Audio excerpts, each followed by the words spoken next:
بەناوی خدای گەورە مێرەبان ئامادەبووانی بەڕێز میوانانی هێژە زۆر خوشحاڵم کە ئەمڕۆ لێرە لەگەڵێوەی بەڕێز لە ڕێوڕەسمی کردنەوەی زانکۆی نێودەوڵەتی بریتانیا بەشدارم. کردنەوەی ئەم زانکۆیە کردنەوەی دەرگای ئەزموونی دەوڵەمەند و شێوازی خوێندنی زانکۆکانی بریتانیایە بۆ هەرێمی کوردستان. ئەم هەنگاوەش کاریگەری بەرچاوی لە پێشخستنی ئاستی خوێندنی باڵا لە هەرێمی کوردستان دەبێت و لە هەمان کاتدا زەمینەیەکی لەبارتر دەرەخسێنێت بۆ پێشکەوتن و فراوانتربوونی پەیوەندیەکانی هەرێمی کوردستان و بەریتانیا لە بوارەکانی کولتوری و زانستی و ئابووری.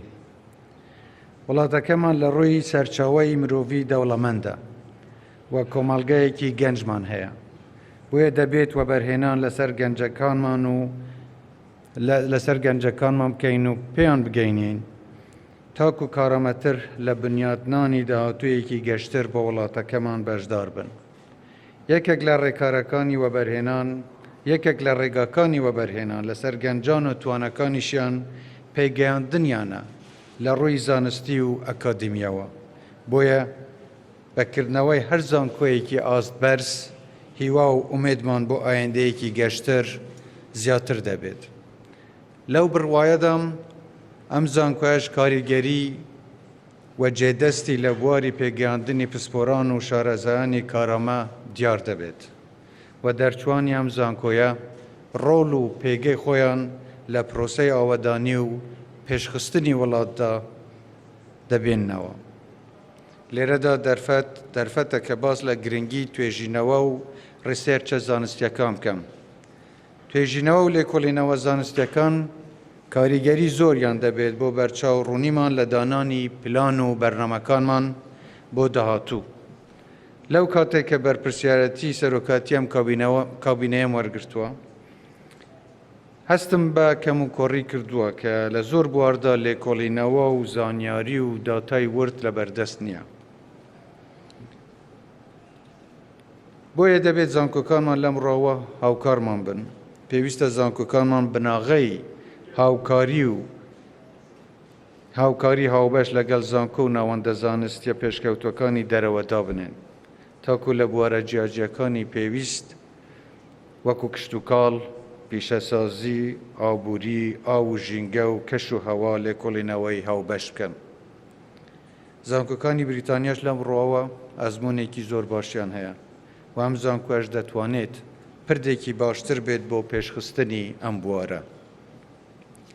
بەر لەوەی بینە ئێرە بەردی بناغەی پۆندێکمان هەر لە ناو سنووری ئەم زانکۆیە دانا. ڕوبەرێکی زۆری ئەم زانکۆیەش بۆ ساوزایی تەرخان کراوە و سوود لە وزەی نوێ وەرگیراوە. ئەم هەنگاوانە مای دڵخۆشیە و نیشانەی ئەوەیە کە بەڕێوەبەرانی ئەم زانکۆیە لە خەمی ژینکە پارێزیدان و بە پێی توانا و بەرپرسیارەتی خۆیان کار بۆ ڕوبەڕووبوونەوەی کاریگەریە نەرێنیەکانی گۆڕانی کەش و هەوا دەکەن. هیوادارم هەموو زانکۆ و ناوەندە ئەکادمیەکانمان ڕۆڵ و بەرپرسیارەتی خۆیان لە دۆزینەوەی چارەسەر بۆ ئاڵنگاریە ژینگەیەکان بگێڕن. ئومیدەوارم قوتابیانی عزیزمان لەم زانکۆیە و گشت زانکۆکانی دیکەمان هەمیشە سوود لەو دەرفەتانە وەربگرن کە ئەم زانکۆیانە بۆیان دەرەخسێنن و ئەوەی لە ڕێی زانست و فێربوونەوە و توانەکانیان بەرز بکەنەوە تاکو بتوانن کاریگەرتر خزمەتی کوردستان و نیشتیمانەکەیان بکەن و نمونەیەکی گەش و باڵای پاشەڕۆژی کۆمەڵگەکەمان بن. لێرەدا پاڵپشتی خۆم و حکومەتی هەرێمی کوردستان بۆ ئەم زانکۆیە دووپات دەکەمەوە و جارێکی دیکەش پیرۆزباییتان لێ دەکەم، هیوای پێشکەوتنی بەردەوامتان بۆ دەخوازم. If you allow me, I will say a few words in English as well. I'm very delighted to be here today with you in the informal opening of this university. It was not long ago when I was here and we placed the foundation stone of this university. And today we are here in this beautiful building celebrating and formally opening this university, which I hope will be another contribution to the development of education in Kurdistan, and it will be another bridge to enhance and improve and develop even better relations between Kurdistan region and the United Kingdom. I'd like to thank every one of you that are joining us today here. I'd like to thank the government of the United Kingdom for being supportive to open this university.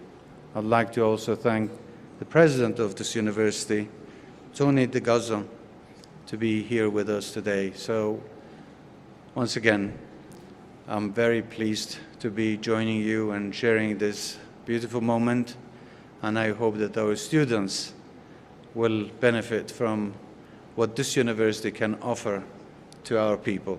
Thank you very much. Congratulations.